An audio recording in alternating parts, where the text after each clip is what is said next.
Transforming your body is not hard. It's not hard at all. I don't care how many times you failed. I don't care how hard you've worked in the past.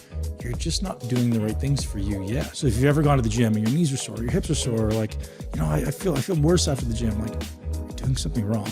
It's not supposed to be that way, right? Okay, so I'll say that my goals are, I want to look as good as I can. So there's an aesthetic goal. So part of that is like the hourglass figure that I was talking about. There's also a strength goal. So I want to be able to do, I was saying like the 12 pull-ups, certain numbers that I want to hit in the gym, which may be ego driven, and I'm completely fine. Okay. So totally ego. Well, not even if it's not ego driven, there's a value in strength. I just saw Brett Contreras, who said he was going to come on my show. Brett, please answer my DM. And he wants to come on the show, and he just did this, I don't know what he called it, glute lab strong glute challenge, or it was like a meet of all these different women, and there were all of these different compound lifts. So there were women who were deadlifting, who were doing barbell squats, who were doing hip thrusts, weighted pull-ups, and I was like, I want to do all of these things. And some of the weights that these women were lifting, like there was like a 300-pound squat. I feel like that's an amazing number for a woman. Yeah. And there was, I don't remember the exact number. It was maybe 95 pounds. You know, she had some chains and, maybe a plate or two. And she was doing pull-ups, which I think is incredible. So I can pull 7 times currently my body weight. Sure. I want to get 12 times pulling my body weight. I'm going to stop you on this because there's absolutely no correlation between strength and muscle, like very low correlation. Here's why. The person you're looking at is not you. Levers are completely different. Right. So as an example, you could have long arms, she could have short arms. She could have long femurs, you could have short femurs. Mm-hmm. And that's going to predispose you to doing exercises completely differently. So someone up there doing a 95-pound pull-up may have really short arms, or maybe they have really long clavicle. Like it's completely different mechanics. I was talking to Molly Galbraith about this, and she was like, I struggle too. She has like a 6-foot wingspan. Like she's, her, when she's completely extended, there's like 6 feet. So her pull-ups would be horrible. Right. Yeah. Right. And we were just talking because she just did 8, and I was like, that's amazing. That's it. Like, so you can only ever compare yourself against you. So while everyone's like, oh, I want to be like, I was a world-class squatter. I could front squat 600 pounds and sit at the bottom, but I'm very, very gifted to squat. Like I was, quote unquote, born to squat. Most human beings will never do what I did.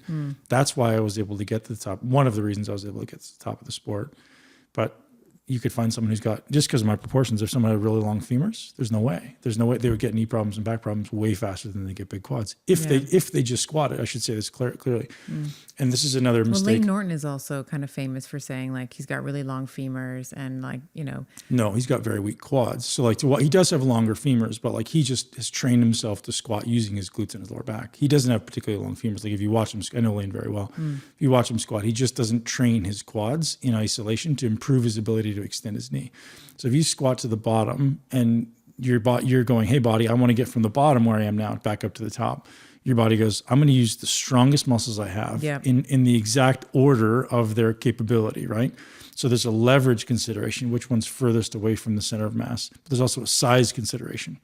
So if your quads are underdeveloped, your body goes, all right, I can't really give that much force with these things. So let me see how I can manipulate the way I do this to use a different muscle.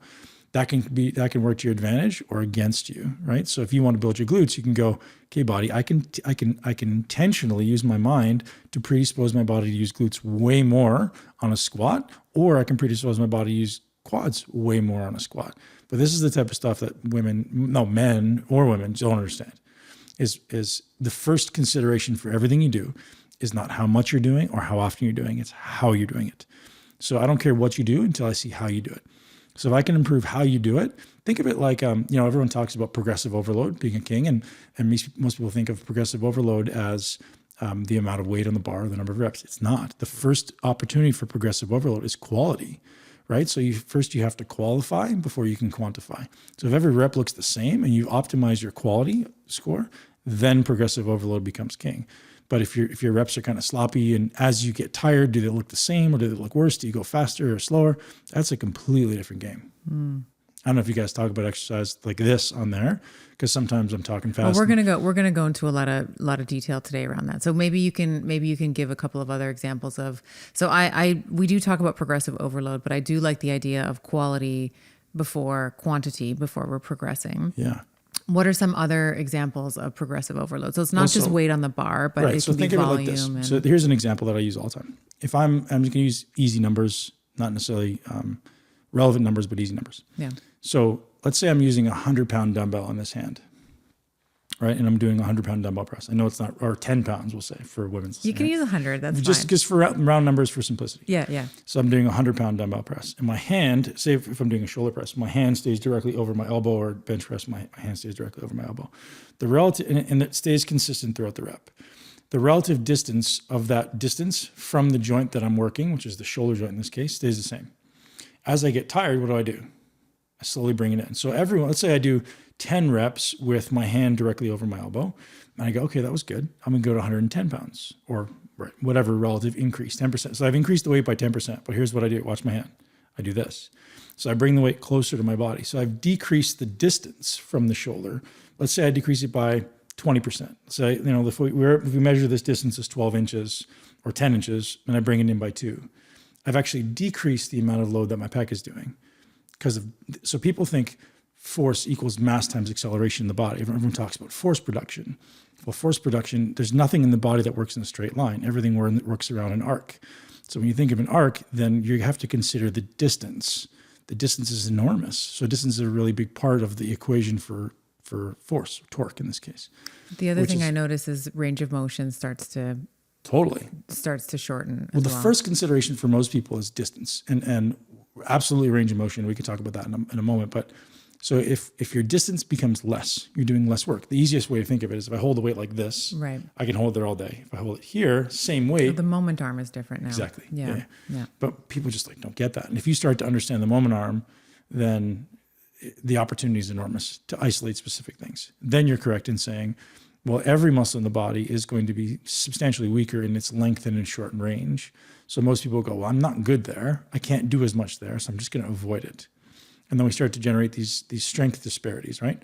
So I become really good in one position, and I become really weak in another. Guess what happens then? I become tighter. Because my body goes, well, I can't go there. And that's where a guy who, can bench press 500 pounds can't put on his seatbelt. He can't even reach over to get on his seatbelt. It's not because he's tight, it's because he's weak. He's literally not able to externally rotate or whatever the motion is to get into that position to put on the seatbelt. It's literally weakness in that position. So the body tightens up. As you know, the body tightens up in response to weakness. So if we can not allow them to be as proportionally weak in those positions, they are less likely to hurt themselves, less likely to lose the range of motion and maintain more athletic capabilities. So it's like exploring those end ranges. And it doesn't have to be with significant amounts of load in the beginning. It's like, what can you control? Mm-hmm. Let's see what I can control. So for people at home, like the first consideration should be quality. And quality means if I said stop at any one, call it millimeter or centimeter aspect of the range, could you stop? And could you say that, hey, the muscle I'm actually training is doing work in this position? Because most people move through exercise trying to do as little work as possible, right? Because that's what your brain's meant to do. But we want to actually do as much work as we possibly can. So the goal isn't to just do reps. And the best analogy is, how many people out there read a book a week? Huge amounts. But they get to the end of the book and they go, I don't know what I read. So like exercise is like reading a book. Like, do you actually take that information and benefit from it? Or you just get to the end of the book and go, I don't know what I read. Right. So you're reading the book to read the book, or are you reading the book to get the information? So exercise is the same. Are you doing the exercise to actually get the benefit? Or are you just doing it to be able to say that you went to the gym and you exercised? And I would say 9 out of 10 people that I meet are going to the gym and not getting the benefit from the exercise. They're more just going to say that they maybe feel better when they leave, which is wonderful, but they're not actually going to see the benefit or the full benefit of exercise because it's hard. Yeah. One of the other things I've heard you talk about, and actually my previous coach, I was saying to you before we started recording, I'm sort of in between coaches right now, but one of the things that she would say to me is make every inch count. Or for our Canadians, every millimeter count, right? So how do we, so kind of building on what you were talking about in terms of quality, maybe another, and maybe you might agree with this or not, but is another way to, let's say, progressively overload is to stop taking breaks, like for example, at the squat, at the top of the squat, there's not much work that's being done there, right? But if we're able to maybe stop just before the leg is fully extended and then go back into the next rep, is that something that you maybe think so about? Again, remember you said you have conflicting goals. So I do have and I don't goals, think they're conflicting. So let's say strength is a goal and muscle building is a goal. So if my goal is strength, then if I'm taking 3 to 5 seconds or 10 seconds between reps, but my goal is strength, doesn't matter. If my goal is hypertrophy, then I want to be considered, which is muscle building, then I want to be considered of generating the 3 mechanisms of hypertrophy. And like, how am I stimulating those 3, which is tension, damage, and stress, right? Metabolic stress. Metabolic stress, yeah. So which one am I trying to do? And those should be not necessarily opposing, but distinct. So you can absolutely get stronger and build muscle, but it doesn't necessarily mean they have to happen at the same time. Does that make sense? So I could get stronger without getting bigger, for sure. I guess maybe I'm a little confused by that, maybe the premise that muscle strength and the amount of muscle that you have are not corollary to each other, because They don't have to be.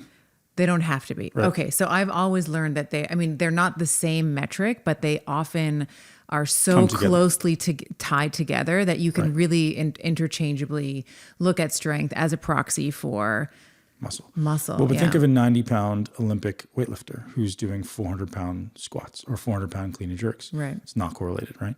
Could it be correlated? Yes, but there's when muscle building, there's a nutritional component, there's a time component. Strength, it's exclusively power, right? It's like power and speed, force production. So it's not necessarily correlated. So you can get strong without getting big. You probably can't get big without getting strong. Does that make sense? It's like if you're building muscle, you're getting stronger, but you can absolutely get stronger without getting bigger. And I think a lot of women want that. They're like, yeah, I want to be strong, but I don't want to be huge. And I think a lot of women can't separate that in their mind. They're like, I'm going to get stronger. Oh no, that's bad. I'm going to put on 2. I'm going to look bulky. No, not necessarily. Your bulk is going to come in as a result of your nutrition, primarily your aerobic fitness, your how much body fat you've got. Like, all those things are completely separate considerations. And I would also say that women who might be considered muscular or bulky, like I've had Holly Baxter on the show, very muscular woman. I don't think anyone's ever said, maybe, so I don't know. I can't speak entirely for her experience, but at least what she has relayed to me is that it doesn't seem like people are like, wow, you have too much muscle, and she does have, it's very obvious that she has quite a bit of lean muscle mass on her. I think where people, again, don't discern is a lot of the female fitness or figure or bodybuilding competitors are taking anabolic steroids. So they start to look masculine. Right. And that's not the same thing. Like a woman can still be incredibly feminine and still be very muscular and still look very, very feminine. I think sometimes we group people together, right? We create these like generalizations and stereotypes, which is just not real. That's why it's great that you're doing this stuff, because it's important for women at home to go, hey, if you have a pretty face and you like the way your face looks, you building muscle is not going to make you look like a man. It's just not. Like you taking anabolic steroids, that's completely different. And everyone responds differently. Right. Some people take steroids. Like I know a lady who started to grow facial hair right away. Like she took a small amount of anabolics. Well, that's the genetic. That's the completely. That's how she's going to metabolize the hormones. Absolutely. Yeah. All right. So let's think about the people who are listening to the show. Typically female. Maybe someone who's 35 to 55, who's grown up in, culturally in the 80s and 90s, where it was. And I love her, but like the Jamie Lee Curtises of the, and like the very maybe petite, and that was maybe the goal. And now we're seeing more of a shift into strong is sexy, and I'm somebody who adheres to that philosophy as well. I think that being strong, or at least the idea of being strong in my body, and being able to lift up heavy things and being able to do the 550-pound hip thrust. Well, I'm not able to do that yet, but as a goal that I've set for myself is really exciting for me to hit. So if you have someone who is in that age bracket, let's say, who's grown up maybe with some of these cultural stereotypes on what is feminine and what is beautiful, how do we start what are some of the basics in terms of programmatics that we can think about in the gym when we're looking to be strong, not necessarily bulky? And I mean, I do have to say that I actually hate this. I do hate the idea that this bulk myth kind of persists, because it is extraordinarily difficult to get bulky as a woman, unless, as you were saying, there's some exogenous substrate that someone's taking and they're enhanced, we'll say. So where do we start with programmatics? Where do we start in terms of thinking about how to build a program for ourselves? The big consideration that I want to point out to the listeners, sometimes when you have an accumulation of body fat and you start to add muscle, it starts to look like you're getting bigger because you haven't started to lose body fat. That's a consideration. Sometimes when we train and we train hard, the body gets a little swollen. You get a little inflammation, so some edema.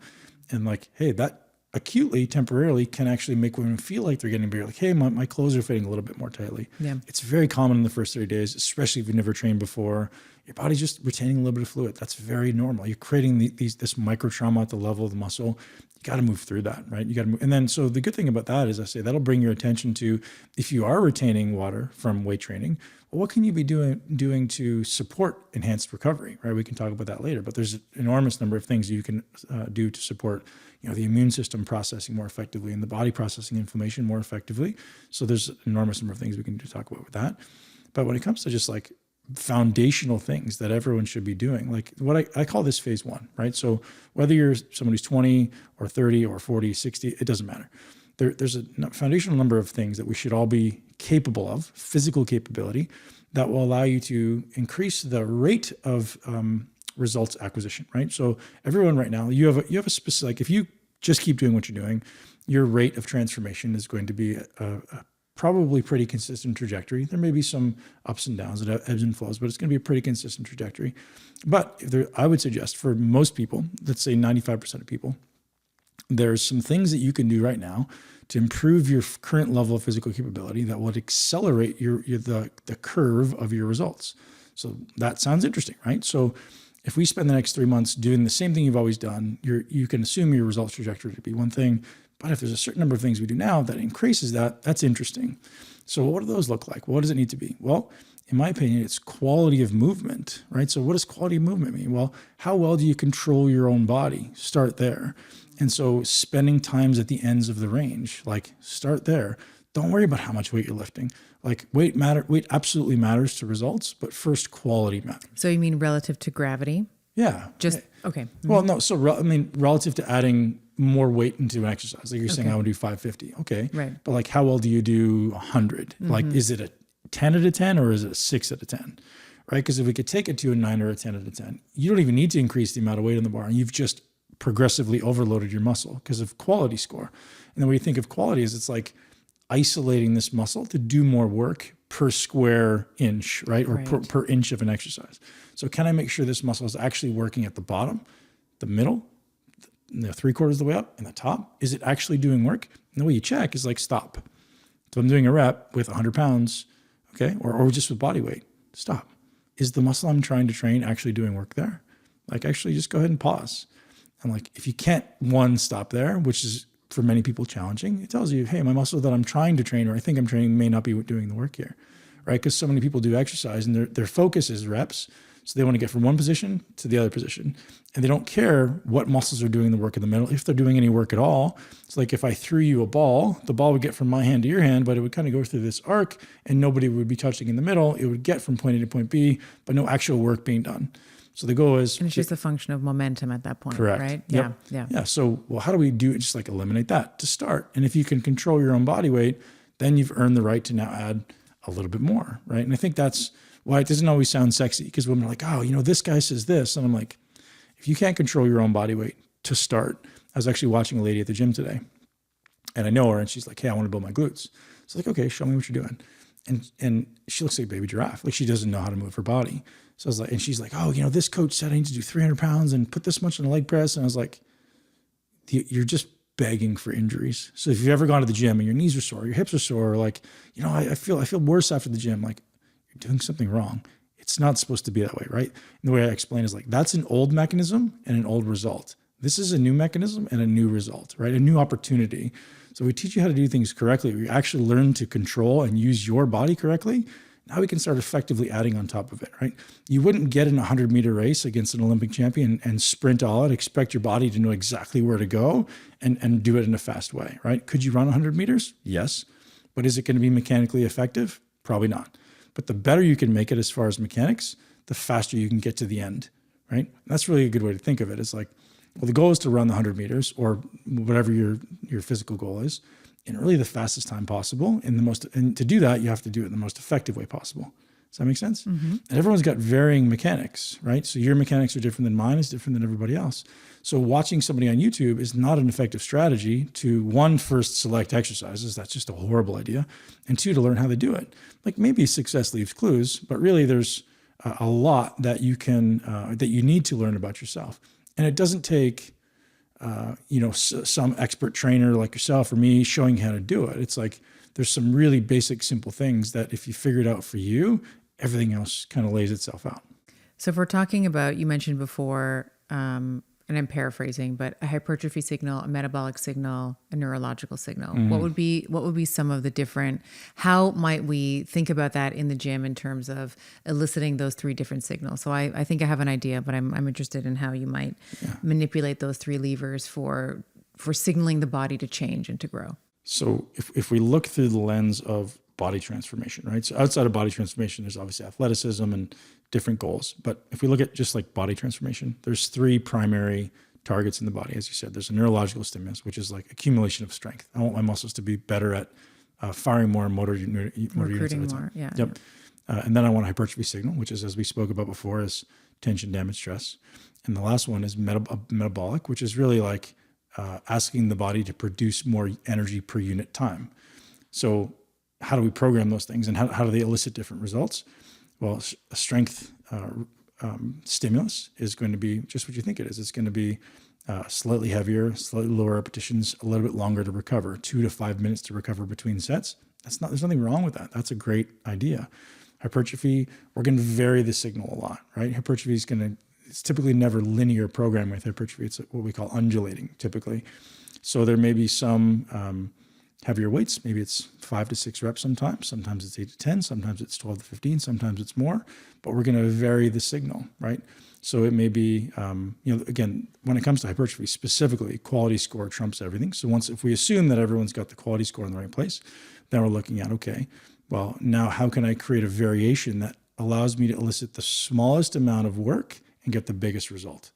So we may objectively or subjectively assess your body and say, okay, Stephanie, based on what you're currently capable of doing, you do really well in this like 6 rep range. But when I take you to 15, it seems like you fatigue really quickly. Mm-hmm. So there's probably a pretty good opportunity here. If we train this 15 or this 12 to 15 rep range a little bit more, maybe that we can get a better or some result and have your body producing more energy per unit time.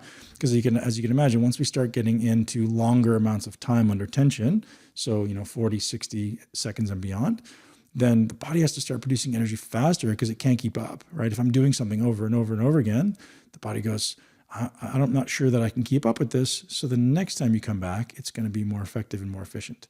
So we have to find the best opportunity within the confines of those three variables that will allow you to exert the greatest transformation shift with the smallest amount of work. I do also want to highlight that you're saying more efficient, but not necessarily easy. And we want to work toward the harder things. Yeah. Yeah, we want to identify the things that we're not so good at. Most people are going to be like, hey, I'm really good in this 6 rep range. And that's great. Mm-hmm. You can absolutely still build that in. But if you neglect the things you're not good at, the disparity between the things you are good at and things you're not good at gets greater. Right. And then it looks like that mountain that you just can't climb. You're like, oh, I hate doing cardio, or I hate doing X, Y, and Z, right? Mm-hmm. Whatever it happens to be. So you have to intentionally move toward those things that are difficult. The sooner, the better. And it doesn't have to be an enormous amount, but it's got to be something, right? So I always just talk about like, if you walked 10,000 steps yesterday, let's do 10,500 today as an example. But like, it doesn't have to be enormous jumps, but it has to be intentional progress. And this is why I think for most people, like getting someone to help you, if possible, is really helpful. Because it's like, like for me, this is my job, it's your job. Like we sit down to write programs, it takes hours. For someone who doesn't know a lot about it to sit down and write a program, you can do it for sure. But it's going to take time, and you're going to kind of question yourself. You're like, should I be doing this? Should I be doing that? So this is why when people create programs like, hey, here's a fat loss program, and they actually know what they're doing, it's a really good idea to at least learn or participate. I want to talk more about the idea of doing difficult things. And we were talking about this when you first got here. You were mentioning your son, and reading a book might be, it might seem at the time something that's overwhelming for him or a task that's insurmountable. But when we and I was listening to you, I think I was overhearing you talk to my partner Giovanni, but I'm bringing it into the podcast because I think that this is a central tenet to the way that I live my life, and I think it's a through line in the podcast in terms of becoming comfortable with the uncomfortable, getting comfortable with discomfort. And we've been talking a little bit about weight training and programmatics and, strength and hypertrophy pursuits. And I think that it's important to note that when we maybe start the day or front end the day, it doesn't even have to be at the beginning of the day, but that's typically when I like to do something that I don't feel like doing, is that's how I like to start off every day. But can you talk a little bit about the value of what it means to, in terms of physical resilience, but mental grit and resilience as well, to doing things that are uncomfortable? Well, as you know, by getting the hardest thing of your day out of the way first, everything else after that seems easy. And that's the simplest way to think of it. It's like, eat the big frog first. It's like when that hard thing is out of the way, now you feel like, gosh, everything I have to do from this point on is downhill, rather than having to go uphill at the end of the day, which it never happens. If you save the hardest thing for the end of the day, it's not going to happen. And people think, I don't have good willpower. That's not true. You just literally need to set yourself up intentionally to do something hard to start the day. And so for many people, the hardest thing they're going to do in a day is weight training. So my suggestion is use that weight training as an opportunity to overcome, or at least not necessarily overcome, you will, but to face those tendencies, right? To face the desire to, I don't really want to do it today, or I'm afraid of this, or I see my tendency to avoid the hard things. And this requires, I think exercise is a really unique opportunity that not everybody talks about. So if we consider exercise as probably for most people listening, the hardest thing you're going to do in a day, within that exists this opportunity to get to know yourself, to explore your boundaries a little bit. So if you have something you're required to do, let's say I write you a program and you're like, okay, I'm going to follow this program, but you notice there's something at the end that's hard, and you're like, oh yeah, I'm kind of busy. I gotta go now. Or, I didn't do the cardio today because I have some excuse. And you have these reasons that you just start kind of, cutting corners a little bit. Well, where else is it in your life is that showing up, right? So you start using exercise as this opportunity to start to identify character deficiencies. You're like, oh, I'm afraid of doing those deadlifts. And when I go into them, I don't really attack them. I kind of go in a little bit passively. And when it starts to get hard, I stop. And, I know I probably could have done a couple more reps, or I probably could have done, actually followed the program or followed the rest periods, but, I waited a little longer. And you're literally going to see everyone's character literally being laid out in the workout. So what happens when it's painful? Like I remember, I think it was Schwarzenegger who said, I only start counting when it hurts, when it starts hurting. Yeah. So you're literally training yourself in those moments, right? So the way I approach a workout, if I have this tendency to go, oh, it's okay, like, oh, I'm a little bit tired today, or like, you're literally training your habits that you're going to carry with you to the rest of your life. So if you're finding in your life that many things are hard, or you're maybe not successful, you're not following through on things, maybe use that exercise as a daily opportunity to just take inventory. Like, am I attacking this set knowing that I can go deeper? Or am I kind of going, oh, I'm okay today, I'm a little afraid that something's going to happen? Or like, is fear in the workout useful? Absolutely. But be realistic with yourself. Like, are you afraid because you should be afraid, or are you afraid because you just don't want to do this, or it's going to be uncomfortable, so you're avoiding it? And I think it's just such a beautiful opportunity for with the men, I call it our daily battleground. It's like you're battling with your character. Like, you're developing your character every day, or you're developing your weakness every day, like your choice. And so I think exercise is just such a wonderful opportunity, because ultimately life is easy right now, right? And psychologically, life is challenging for many people. Mentally, it's very challenging, but physically, it's incredibly easy. We've created these wonderful cities and access to everything. You don't have to leave your house. Physically, life is the easiest it's ever been. Huge amounts of mental stress, but like, how then do we intentionally move toward physical discomfort and physical stress? And I actually think this might be a bit, I'm probably going to get some emails about this, but I think that the part of the reason why there is more mental stress is because there's less physical stress. So when we think about just human design, we are designed to move, we are designed to do, I would say this is true for men and women, more so maybe with our men, but when we are not moving, it provides the opportunity for just to ruminate and to fight over, or to, we see sort of in the social realm, things that maybe they don't matter, but my son, my 12-year-old son, came to me the other day, and both of his great grandfathers fought in the war. So my grandfather, of Lebanese descent, fought for Canada, and then his father, his grandfather, Greek, fought in the in World War II on the Greek side. And he came down and he's like, both of my great grandfathers fought in the war. They saw friends that were killed, and we've sort of heard stories from them and that have been passed down to him. And he's like, and now people are fighting over, and I don't mean this to be disparaging to anyone, but he was saying, now people are fighting over pronouns. Like that's what we fight about now. It's like we misgendered someone, or we're not using the right pronouns with someone. And not to say that that's not an important issue.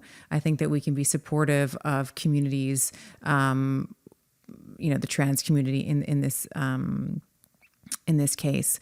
But I also think that the last time that there was a major war that, let's say, Canadians or Americans had to fight in was or maybe it would be the Vietnamese War in the I guess that would be the 70s, which is I was born in the 70s, right? So to your point around a lot of mental stress, I think that part of the reason why there is so much mental stress is because there is no physical movement. Of physical ability, sure. Yeah. And so at the root of who we are, we're animals who have evolved to process stress, whatever it is, through movement, right? What do we shake, we move, we walk. Yeah. Yeah. So if we don't do that now, because the most stressful thing that happens to people in a day is, they get cut off in a car, or they get a bill, or they get in a fight with their partner, and all of those things are stable, not moving.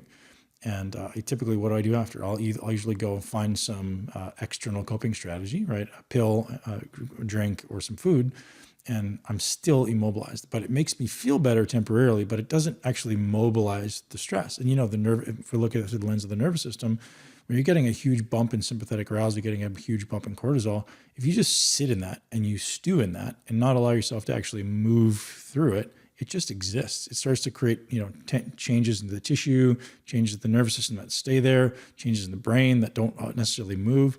So the key in the evolution of the human is you need to move.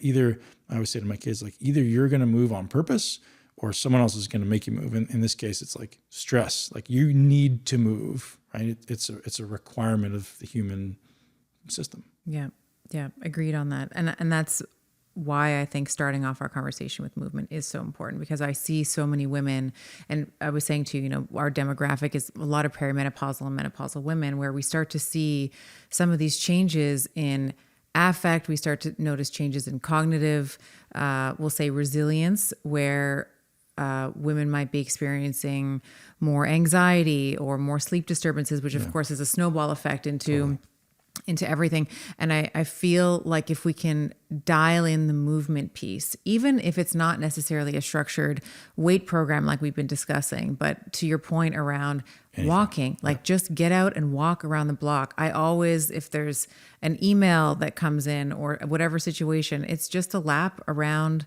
the block. And then all of a sudden it's not that big of a deal when I get back from that walk. Right. The best metaphor that I use is as we age, the walls are closing in around you. Right. So every time you choose comfort, you choose something you choose to avoid the thing that's difficult, the walls close a little bit tighter. Right. And every time you choose to move into the discomfort, you push the walls out a little bit. And so as we age, if you're constantly pushing off those things that are difficult, you're kind of sweeping them under the rug, it just gets a little tighter. And then those things that used to be easy, now they're hard. Right. The walking up the stairs, the walking around the block, the carrying your groceries. If you constantly avoid those things, they're going to get hard. The walls are closing in around you, whether you like it or not. This is called aging. And if we can constantly be intentional about oh, I've always been able to do that, or I'm intentionally going to curate things for myself that are hard. I'm going to keep those walls away. Like my goal is to be 100 years old or 90 years old and be resilient. I call it, there's 4 different types of resiliency that I speak about. Or there's physical resiliency, physical capability. There's metabolic resiliency. There's physiological and psychological resiliency. So I need to curate things in each of those areas, or ultimately that support each of those areas all the time. So, physical, I just need to move. And that for me is maybe yoga, it may be running, it may be trampoline park, it may be soccer, it may be weight training, but it can be any of those. And my identity is I'm the type of person that moves well, right? And so I have a certain standard of movement that I want to keep up. And if I drop below that, then I know what to do to maintain it. So I've intentionally written down the standard. I need to be able to walk, run, cycle, yoga, lift, play, all of these things. And if at any point I drop below them, then I make a change. I make an adjustment in that area. Now, there's obviously a special consideration around injuries, right? Had a few injuries lately. So some of those capabilities right now are well below what my physical standard is. So I'm actually making sure that I'm building some other resiliencies so that those things are I've built some margin into those so that, when I know my injuries kind of heal, now I can go back to doing those other ones again. And those other ones that I've built up, I've got some margin there so I can back up on those a little bit. So like physical capability, metabolic resilience is like, hey, let's do some fasting. Let's do some calorie restriction. Let's make sure we're keto. Let's make sure your body. How insulin sensitive are you? Yeah. Right. Am I actually able to, if I have to, I don't know, eat some carbohydrates, am I going to get fat? Am I going to get, huge amounts of insulin spikes? Well, it depends on how metabolically flexible you are, right? And physiological resilience is your pH, it's your CO2 tolerance, it's things like your resilience to heat. How resilient are you? Are you someone who you can feel 1 degree change in the house? It's too warm in here. Let's put on the air conditioning. Or do you just kind of adapt, right? A healthy system adapts. And obviously psychological resilience as you move toward those things that are difficult and you keep those walls from closing in around you. I love the word that you just used, which was adapt. I think that we often hear the word optimize a lot. And I don't know what your feelings are on this. I'm a bit of a word nerd, so I'm very sensitive to word usage. And I find that a computer is more appropriate for optimize. I think humans are more, and the word adaptation is more appropriate for humans. Sometimes I don't sleep the way that I should. That doesn't mean that because I can't do the 3-hour morning routine with the tea that's been imported from Japan and I don't have, all the time to write, I'm still going to go and do my workout. Yeah. I'm still going to go and do, the cold shower or whatever it is that I'm doing. So I think I love the word adapt because I think we are made to adapt. And honestly, some of the times when I haven't had the optimized routine is actually when I get my PRs. It's always when I'm sleep deprived. It's always when I've just traveled and things aren't exactly the way that they should be is when I seem to break through some ceiling that I've been pushing up against. Cognitive resilience, right? Yeah. For sure. And the term I often use is adaptive capacity. How capable are you? What's your capacity to adapt? And, you think of a guy, name's escaping me right now, but he runs a half marathon before work, goes to work for 8 to 9 hours, runs a half marathon after work. So he's running 13 miles before work, Cam Hanes. And he's doing 13 miles in the morning, 13 miles at night. That guy's adaptive capacity is enormous, right? That's an example. That's an extreme example of you could subject, I'm sure if he doesn't sleep, do you think of the next day he wakes up and he drags ass and sits on the couch? No, because his adaptive capacity is so significant. And you don't need to get there, but what can you be doing, listener, to improve your ability to adapt, your adaptive capacity, right? So you have these 4 different areas where you want to build capacity: physical, metabolic, physiological, and psychological. So intentionally curating those, and this is where journaling comes in, is be honest with yourself, rate yourself. How am I doing in these areas? And the way I would compare is either you can compare to either someone you admire, which is fine. I don't always say compare to somebody outside of yourself, but it's possible. If I want to be like this person in this area and that inspires you, go do it. Or compare yourself to yourself, maybe at 25 or 21 or the best you ever were. And hey, I'm not there. That's where I want to be. Or for me, as an example, I'm training my VO2 max right now. I've always had a decent VO2 max as an athlete, but I want to have an exceptional VO2 max. So I'm not using myself as an example. I'm using someone outside of myself as an avatar or as an example. Bar, yeah. I also like the idea of when you are comparing yourself to yourself, which is the one that I prefer to do. I mean, certainly there are models of human capacity and capability that I admire. But I often also notice that we are always looking at the gap of where we are. And not the gain. And not the gain. And not the gain. Yeah. Totally. Not how far we've come. Like you said, when we look back when we're 25. Well, I was an idiot when I was 25. So I feel the lessons and the experience and the lived, my lived experiences now are what inform a lot of my decisions. And when I look back at to my 25-year-old self, it's like, I just want to give that girl a hug, like she was. So, and you need those external pillars or those bars, to use your term, because like you wouldn't have the goal to do 12 pull-ups, or you wouldn't have the goal to do your 550. Correct. That's true. So like you got to have those people outside of you, your inspiration. It's funny because you look at a gym like Planet Fitness, which like you can't have I think they have 80-pound dumbbells as a max. And like they refuse, like you're not allowed to make any noise in there. And to me, I get the idea of like including everyone, but I'd love to encourage the people out there who maybe are afraid of going into those bodybuilding gyms to flip their perspective and see it as an inspiration. Like, are those people fighting? Are the gyms intimidating? Only in the beginning, right? Everything that is now easy was once hard. So in the beginning, like, hey, yeah, it's a little scary to see that big dude over there lifting huge weights and grunting and, like, gosh, but maybe I could flip that and go, good for him. Like, I'm really inspired by him. Totally. Like, or her, like, good for her. Yeah. Like, gosh, you know how much work went into that? Yeah. People often try to like dissuade or downplay other people's work. They're like, oh, they must be using steroids. They're cheating. They have great genetics. So they don't feel so bad themselves. Whereas if you flip it and you go, man, that person's working their butt off. Great for them. Good for them. Maybe I can learn something. Maybe I can be inspired. Completely flipping your consciousness. And people do this around people with money and people with great bodies. And like, stop bitching about other people. Stop trying to put them down and lift yourself up. It's only hurting you. Like, use them as inspiration. Use them as motivation, and like ride that wave.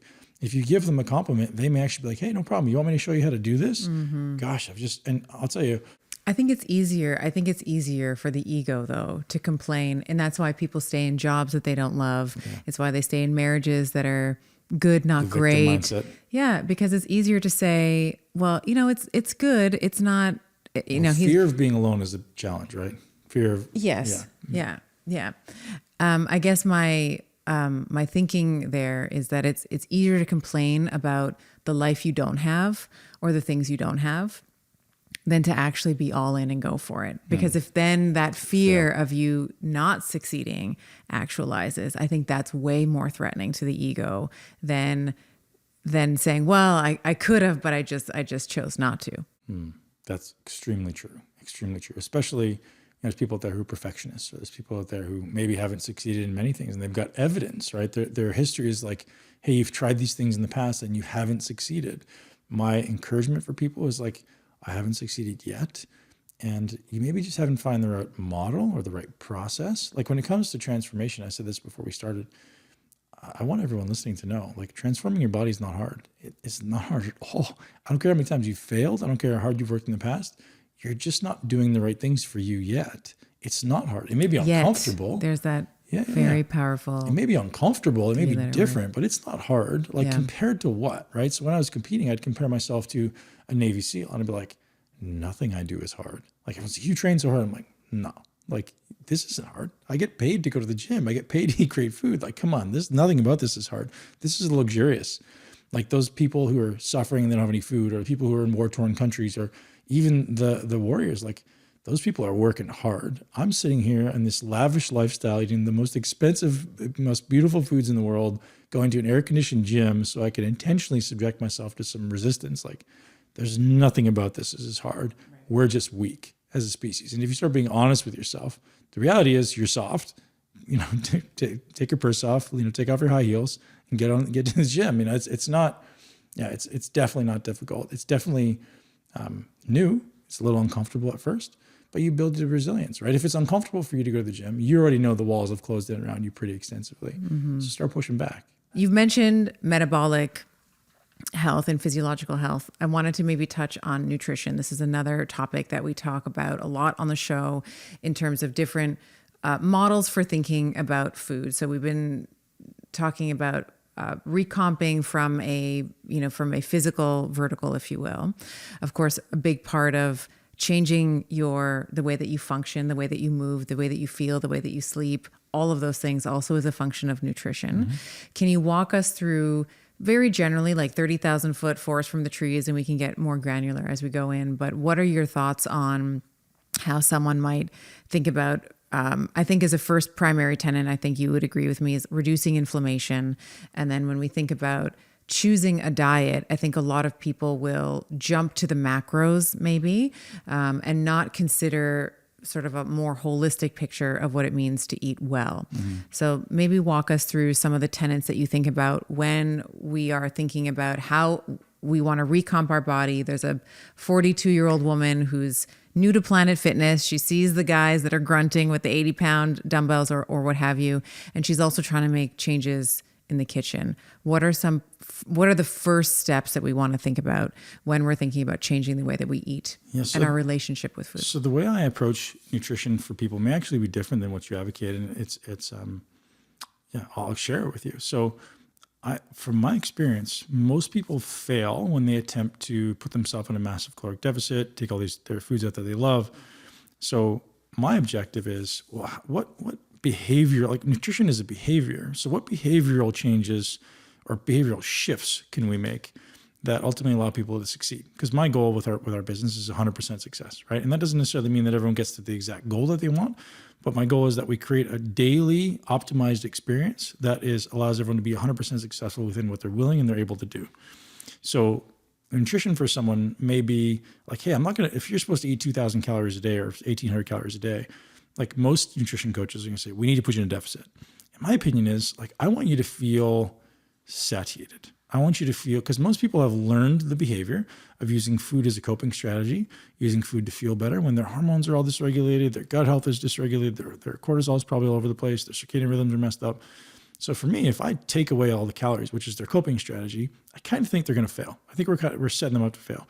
So I would rather start making changes from a perspective of like, hey, I want you to eat plenty of food. I want you to eat maybe even more food than you're comfortable with. Like, if we're going to stay, I don't want you to go into a deficit yet. I just want you to eat about the same amount of calories that your body needs to exist on a day-to-day basis.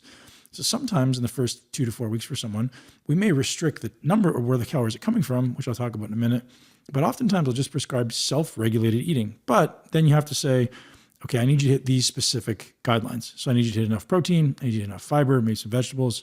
And then if you want to eat some foods that we're basically selecting from a smaller list of foods. So we're eliminating the likely inflammatory culprits. We're just giving them enough calories. So some people it's self-regulated. And some people it's like, hey, here's your macros. And it depends on the personality. As you know, some people, if I give them self-regulated, it tends to be a little too much or too little. So in those cases, if I say you're going to do self-regulated eating for a week, I'll check in after a week. If their weight has gone up, we'll see that where their calories have been recorded throughout the week. And if they're a little too high, we'll bring them down by 10%. If their weight has gone down, then maybe we'll bump it up by 10%. But I'm trying to say, hey, okay, like where does this person land if they're just kind of given the freedom to do what they want to do within the confines of, hey, let's stick within these guidelines of like, we need to hit your protein. And then we're going to select from, there's a group of about 10 foods or so that we select from. So it's kind of an elimination diet. And if they select from those foods, and if you're like, hey, if you're hungry, eat as much as you want, just eat from this list. What I tend to find is people will self-regulate after about 7 to 10 days, and the binging typically goes away faster. So if they're hungry or they're emotional and they've learned to go and eat the ice cream or the cake or the whatever, and I give them something that can replace that. So I also teach them some other coping strategies we'll talk about in a minute. But if they learn that they can replace that with healthy food, or if they just simply change their physical state, they don't need to eat. We start looking at more of a behavior change model than like a restrictive model, because especially when dealing with women, I don't know if you agree with this, but in my experience dealing with women, they often can create emotional challenges around food, right? So if I take food away from you, now there's this reward thing happening, right? This like punishment reward. If I do really well, I get this. And if I don't do really well, I don't get that. So you're literally changing your relationship with food. So my suggestion with most people is, in the beginning, I want you to kind of self-regulate, and then we're going to try to increase the amount of performance that you're participating in. So we're effectively fueling performance. And when we say performance, we're talking about performance in the gym? Yeah, I'll share what that is. So I want people to be able to wake up in the morning and feel energized, and go to the workout and feel energized, and make sure they're recovering well. So rather than dumping a whole bunch of things in them, what we'll do is like, hey, you self-regulate your food. And when it comes to performance, well, we're probably going to add in some type of step count or some type of caloric expenditure during a workout. That's like, hey, make sure you burn 500 calories in this workout. Whatever it looks like, go do that, depending on the person's level of expertise. Or then we're going to write a really specific program, depending on the level of physical capability. And I need to make sure I'm fueling that. So we still want to get an approximation of how many calories they're burning. So most of our clients will wear a Garmin or they'll wear an Apple Watch. And while I don't think those things are necessarily accurate, well, they give you some directionality in terms of, right. So it really just becomes a math equation. So I'm like, hey, if you write down everything that goes into your mouth today, we can start getting an approximation of whether you overeat, undereat. And what you'll find is after a week, some days they overeat, some days they undereat. If they overeat day 1, day 2, they tend to undereat. So they tend to balance out throughout the week. So we take the average calories for the week and we go, okay, based on what you've eaten through this week, this is approximately what we think your BMR plus your expenditure is, so your total daily expenditure is about this. And we'll start there as a baseline. We'll go, here's your daily calories for the day. We want you to try to be as close as you can to this during the week. And so if they're getting the results they're after, then we're great. We're moving in the right direction. If it's not, then we make small adjustments. But because I'm a performance coach, right? I'm not coming in and saying, I want you to lose as much weight as you possibly can in 90 days.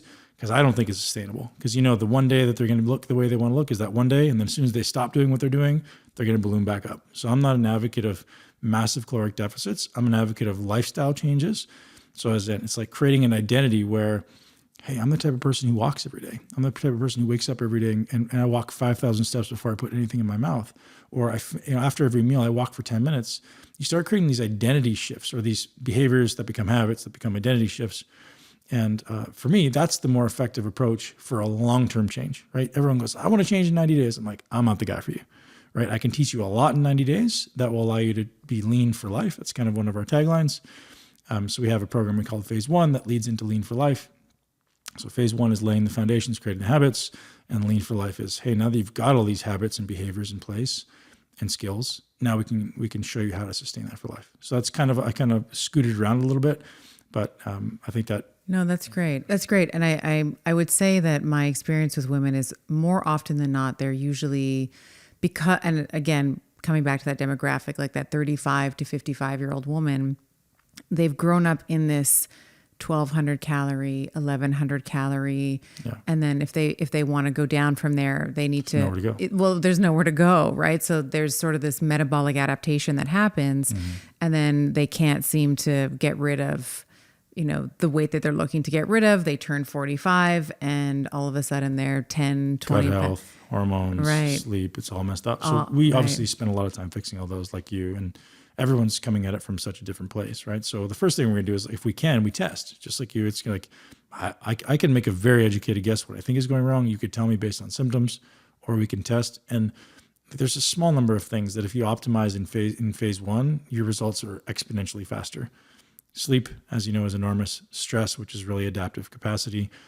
Skill, which is a big one, which is like cardio is a skill. Weight training is a skill. Riding a bike is a skill. So we need to make you better at those skills. We want to improve your aerobic fitness. We want to improve your metabolic insulin sensitivity and your gut health. And those are your 6 kind of primary, for me, pillars in phase 1. Mm-hmm. And so we have, let's talk about a woman who is trying to, she's in her 40s. She's noticed that her sleep has gone awry, gut has gone awry. Where is the hormones certainly are changing.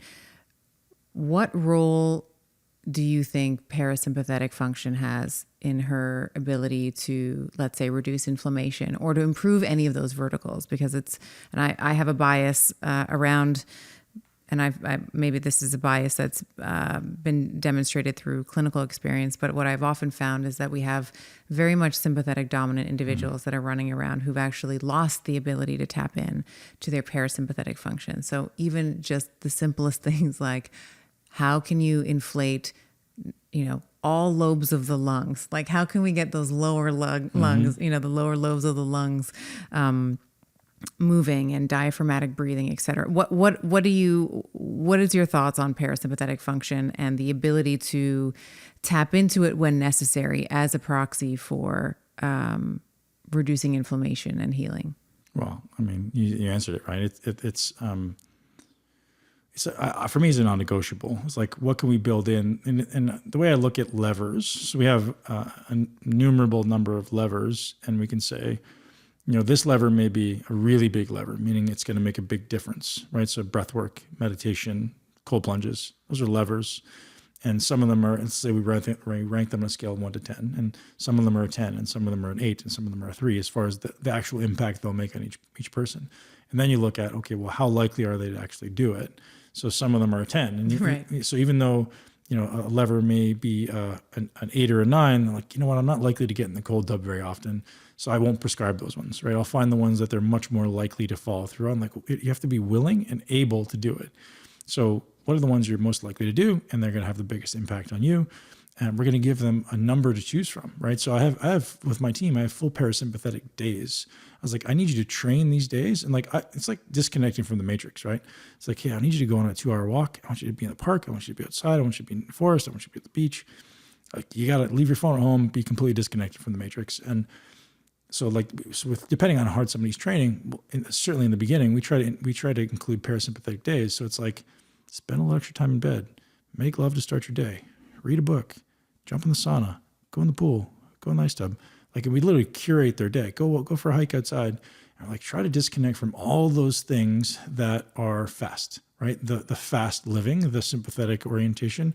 No stimulants on those days, no coffee. If you get back from your multiple hour walk and it's noon or something, no problem. Have a coffee if you enjoy it, but it's not like you get up and you go straight for the coffee pot. And so we're literally trying to teach people the value and the benefit of completely disconnecting, because as well as I do, when you do those days, if I do one day like that, I'll feel like I come back, I'm like, God, I feel like it's been so long since I've worked. Like, I feel refreshed. One day. You do that for 2 days, it's a completely different game. So when you teach people, or you allow them to feel, right? Telling somebody something, I think, is useless. If you allow them to experience what it's like in the beginning, they're like, oh, I didn't realize the impact, right? People, as you know, people always remember how you make them feel. And if it comes to like how an experience made them feel, and you can make them come back and feel completely at peace, like, gosh, I feel like I just went to the spa. Boom. Mm-hmm. Now you've got a behavior change, right? Yeah. And it's so wonderful when their realm of possibility has opened up. Like, can I feel like this? Yeah, all the time. Like, all the time. Yeah. I remember Giovanni and I went to cross-country skiing, and then we went to a Scandinavian spa where there was cold and hot. And we, bounced back and forth, stayed in the cold, a minute, and then we were in the hot for longer than that, and then kept repeating that. And at the end, I was saying to him, I feel so blissed out right now. Like, people talk about panic attacks. Mm-hmm. I felt like I was having a bliss attack. Yeah, like it was the opposite. It was the opposite of a panic attack. Mm-hmm. My body, my cells were so happy. Mm-hmm. And I remember saying to him, we have to make this a practice, and we don't have to go to the Scandinavian spa in Collingwood. We can just turn the heat off of the shower for the last, let's say, minute or whatever it is when you're taking a shower, and you can still recreate some of those levers that you were talking about. Yeah, huge. Yeah. And I think one of the things that's important to talk about for the listeners, curating joy, curating moments or days of joy. Like, we forget, we get so busy and caught up in doing. Yeah. Like, what actually brings you joy? Like, if it's a day with your kids, then plan it. If it's a day with your partner, then plan it. It's not going to happen by accident. And we're guilty of this stuff. Is like, you get so busy goal achieving, you just forget to live. Like, hold on a minute. And I'm really good now, and I wasn't always this way. But like, I'll take weeks off at a time. I'm like, sorry, I'm with my kids. Like, phone's off. You're not getting email responses. Like, that's important. That's the way it is. And people get upset, and people are, But I've ultimately, quote unquote, not the right word, but trained them to realize that, okay, when Ben's off his phone, he's just off his phone, and everyone's like, oh, he must be with his kids, and it's okay, because like, that's how I live. And I'm like, the reason I live is so that I can spend time with these amazing little humans. And if I'm not responding to your text in 3 or 4 days, I apologize. Sort of, not really. Because I'm doing what actually matters to me, I think people should unapologetically do the things that bring you joy, because why not? I was hit by a car 2 weeks ago, riding my bike, and like, my life flashed before my eyes. I just went home and I was like, God, I could have been dead. I could have been in the hospital. I could have been paralyzed. And like, moments like that, I'm like, man, everyone needs to experience this stuff once in your life, because it just makes you appreciate what's important. So I just went home and I loved my kids the rest of the day. And I was like, I don't want to go anywhere. I just want to stay right here and just like express my love and my joy to you guys. Cause like it was, you know, a game of inches, you know? Yeah. Yeah. I didn't know that. Yeah. I'm happy that it didn't turn out any differently than Totally. it did. Yeah. Yeah. Yeah. I resonate so much with what you're saying because I used to say, well, it's because I'm an East Coast girl, you know, like anytime someone, you know, I would go to California or Vancouver, and I love these places. But I would comment on how slow everyone walked, and it was so agitating for me. Or every time I go to Europe, I'm like, how are these people taking a nap at 1 o'clock in the afternoon? Like, I want to go and buy something. Like, how dare you, you know? Right. And so that's sort of that's, you know, my own fault of being so committed to maybe the drive or being driven. And I think that there's been a softening, thankfully. Like, my children certainly have redirected my priorities in that way. Before having children, it was all about me. It was all about the career. It was all about the accolades. It was all about, you know, building the clinic, all the things. And then when my children showed up, it was like, oh, yeah, it's not just about me. Priority shift. Yeah, big priority shift. And I think the privilege of watching them grow up has also continued to soften me and to continue to reshift. So sometimes I have a podcast like this, our first in-person podcast. I've been, you know, so excited to do this, and I'm so happy that it's with you. And my children, you know, you were talking to Sebastian before, and he wanted to tell me all about his soccer and like he hit the right corner, left corner, upper right, upper left, and to make sure that I'm present for those moments and to also be participating in those moments as well. So we played soccer together. I'm not very good, but you did amazing. I didn't know it was your first time. I had no idea. First time. I didn't. Giovanni was laughing at me because I had no idea that after you scored a goal, you have to take the ball back to the center line. Right. So I've been watching soccer. This is so embarrassing to say, but I've been watching and rooting for going for Portugal and like going down to College Street, which is, you know, the Portuguese area in Toronto, you know, when they won in 2016, and literally not knowing a fundamental rule of the game. So he was like, what are you doing? I'm like, I don't understand. Why is everyone coming back to the center line when we were playing? But anyway, I think the finding joy is, coming back to your original point, is so important, because I think there are so many women listening. I was one of those women where I knew the language you were speaking was English, and I knew the word joy. I could register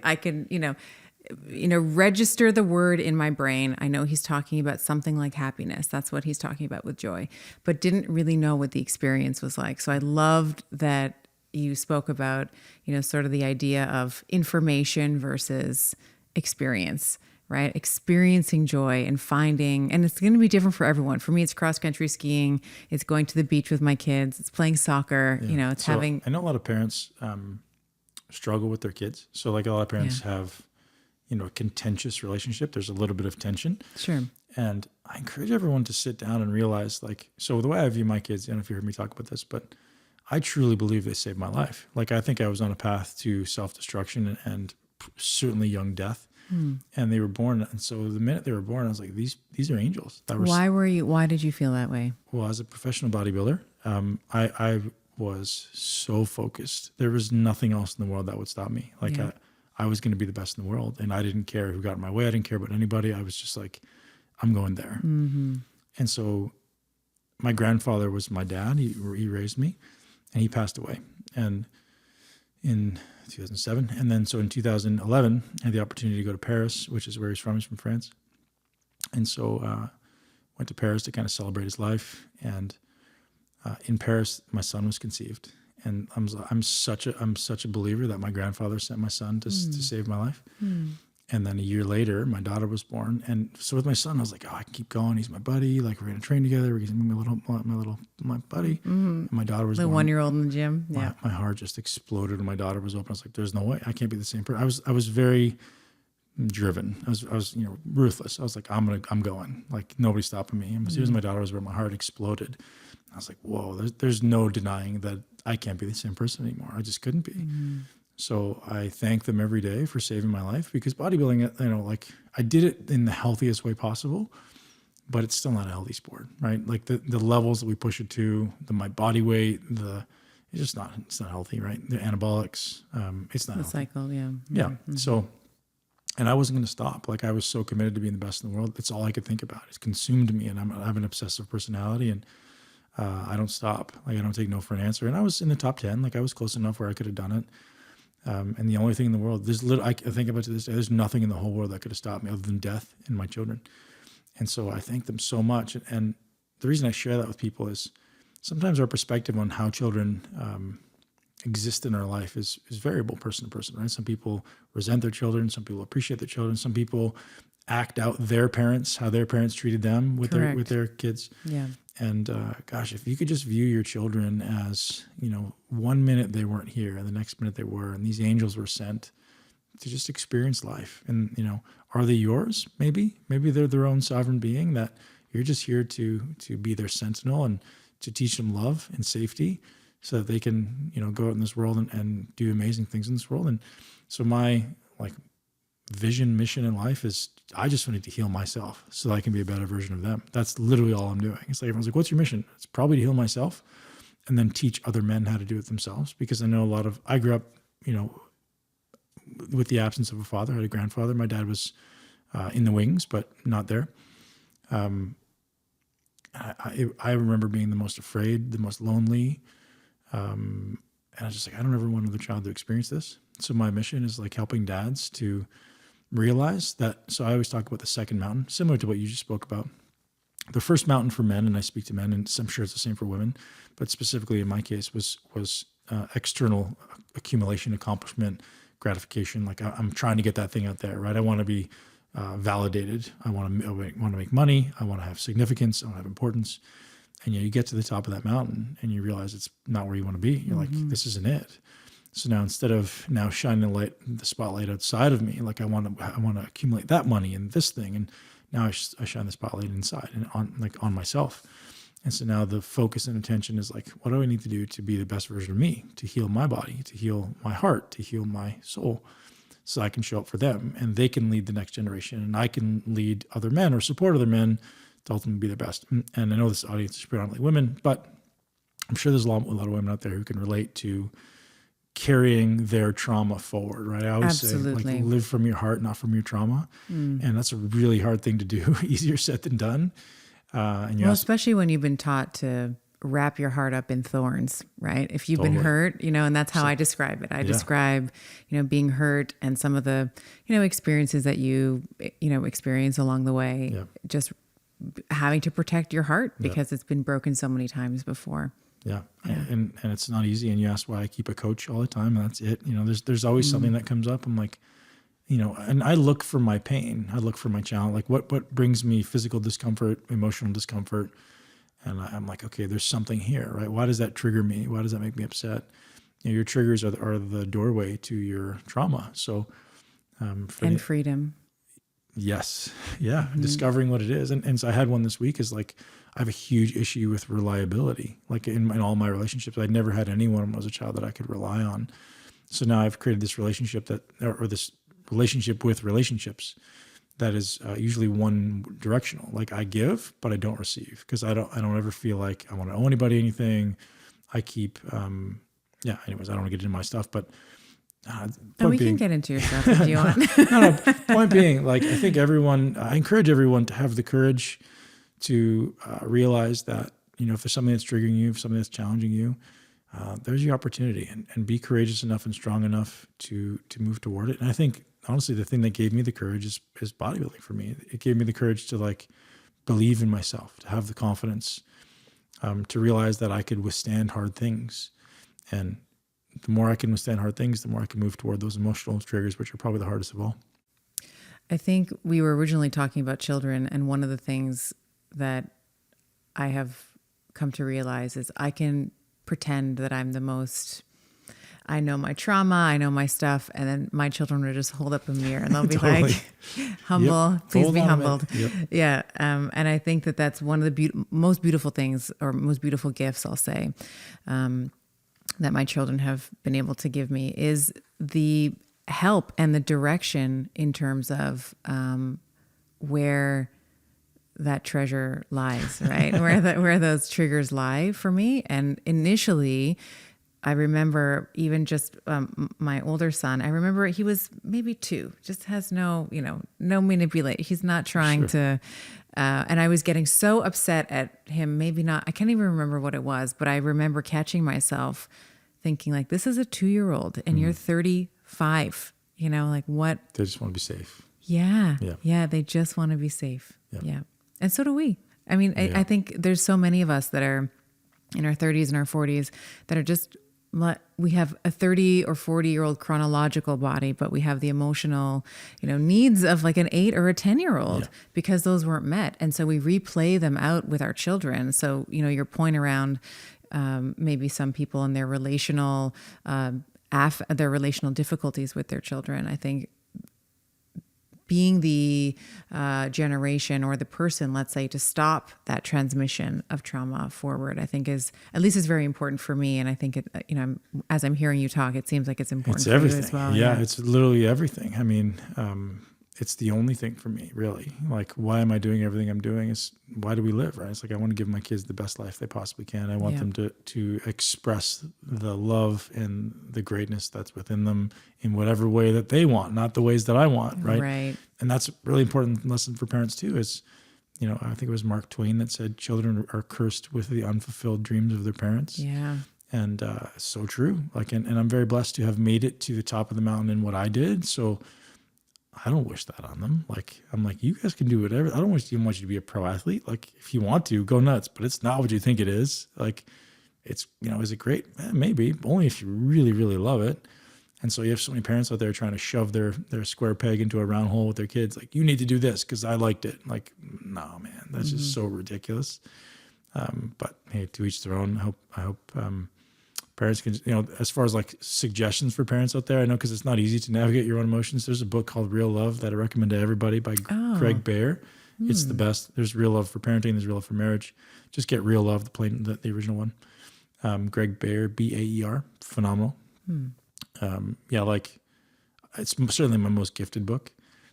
Anyone who has any semblance of trauma, or if you're a parent, it's the best parenting book I've ever read and the best relationship book I've ever read. It's phenomenal. Again, I'm building it up and I was like, it's not that good, but it impacted me a lot. How many times have you read it? 4 maybe. Really? Okay. Yeah. The Body Keeps Score. That's the one I read the most. Bessel van der Kolk. Yeah, Van der he's Kolk. great. I think he's going to come on the podcast. Oh. Yeah, it'd be fun.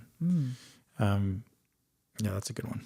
Yeah. So why don't we let people know if they want to find out more about you, about your work, tell them about your podcast. You're also a podcast host as well. Yeah. My podcast started in 2013 as exclusively muscle building when I was still in the muscle building world, and has really evolved to a lot of things we talk about. Is I believe the body is not only going to support your journey, but it's a vehicle to allow you to do all the things you want. So if you don't take care of the body, you're not going to be taking care of the mind. As we spoke about, the mind and the body are inextricably linked. So we talk about all this stuff, and it's really to support people to thrive physically so they can have the energy and the courage to do everything. So the podcast is called Muscle Intelligence. And like I said, I've been doing it for 10 years. It's fun. I honestly don't do it as much as I used to. I think I'm in this transition phase of my life where everyone knows me as the muscle building guy. And while it still is a big part of who I am, there's a lot of new terrain. So for me to kind of put myself into the box of muscle building feels limiting. So I'm expanding out of it, but still kind of deciding what that all looks like. And I think I've got pretty good clarity on it now. But so the podcast is still going. We go once a week for new episodes and once a week for summary episodes. So we summarize like specific topics. So like this week, I think we did nutrition, and we'll take 5 guests that have come on the past and talk about a specific topic, and we edit it down. Super fun. Muscle Intelligence Podcast. Where to find me. Awesome. Yeah. And it's been a pleasure. Thanks, Thank you.